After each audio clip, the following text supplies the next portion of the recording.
Hi everyone, well it's Roz here, and today I thought I'd give you all a bit of entertainment and show you the crazy old lady method of training brumby horses, or ground training should I say. Anyway, I hope you have a bit of a giggle at Bill and I, and enjoy the video.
I'm mad now, but not at Bill.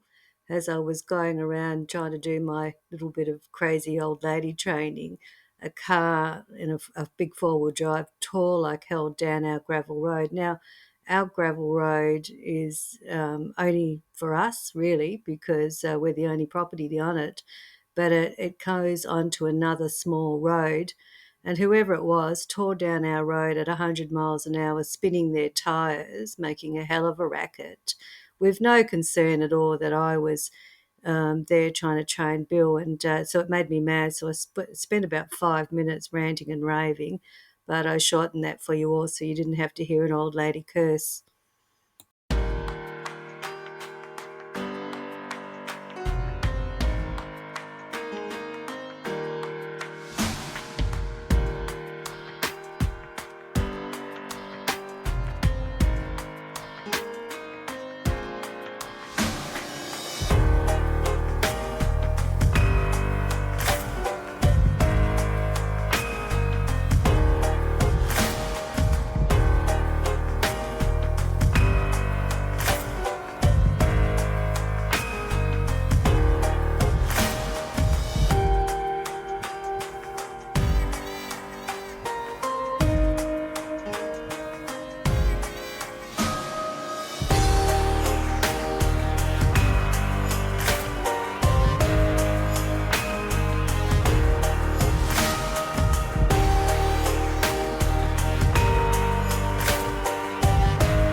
Well, the saddle pad came off and that girth wasn't tight enough because he kept blowing his stomach out and I couldn't get it up tight enough. And so when he did his little bucking fit, it slipped out and then the saddle started to slip and it was chaos there for a few seconds. Anyway, sorted that out and sent him back out. It's been a good 12 months since I've ridden Bill, and I knew he was going to be fresh, and this is why I'm doing the ground training versus getting on his back because I'm too old to fall off. Plus, I can't get off anyway at the moment, and so I just wanted to remind him of what it felt like to have that saddle back on his back. And I need to get a stock single anyway, and I was just really testing out that saddle and I haven't made up my mind whether I'm going to ride in it again or just use my all-purpose saddle, which means I would have to change everything over. But still thinking about those things while I'm messing around.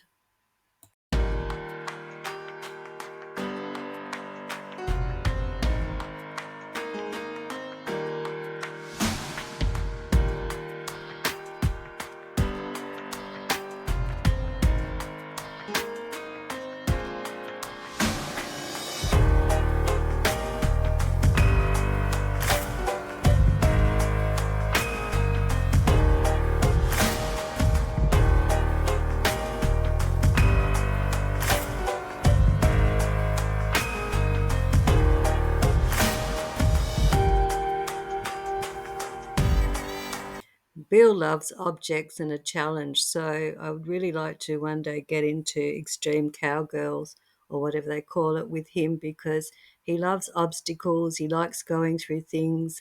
He'll go over just about anything I ask him to do.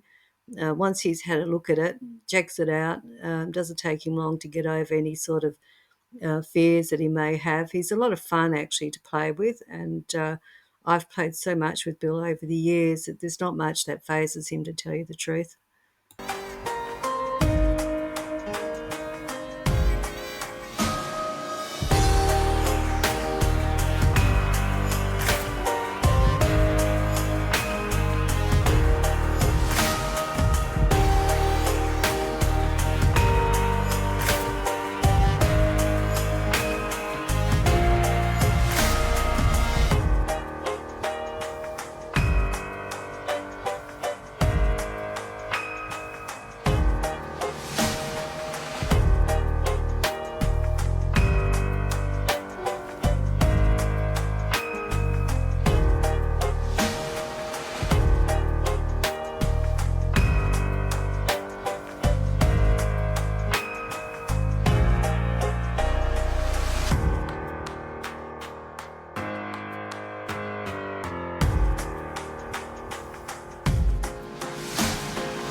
Well, we had our fun and games for the morning, and our training sessions are always quirky and a bit funny. Bill enjoys them, I enjoy them, and we're just getting back into the swing of things. I try and make it interesting for him, and if you see right to the end, you'll find that when I've disappeared, he's still waiting and living in hope that I might come back out and do some more with him. He actually really enjoys the training process. And all I'm really doing at the moment is just getting him back into a routine of being trained and having that saddle back on his back. Like I said before, I've got to get a single and maybe a breastplate to hold that saddle into position, and work on my own fitness as well. But hopefully, Bill and I will get to the point where I'm back on and doing not just groundwork but some riding. And the thing is, for Bill, he's fully invested in what we're doing as well, and which is what I've built up in him over a period of time. We enjoy playing together. We enjoy the relationship we have with each other. We're affectionate with each other. Sometimes we annoy each other, but it's a partnership, and it's a partnership for as long as I'm alive. And Bill loves it. He just enjoys the mental stimulation. And I know when he really needs to be trained, because when he's bored, he starts to get mischievous and get himself into trouble. And he'd been doing that a lot the last few days, I think, because the weather was colder. And he really wanted to have some work. And I was in the mood to get out there, even though it was freezing today and that the wind chill factor was terrible. We still enjoyed each other.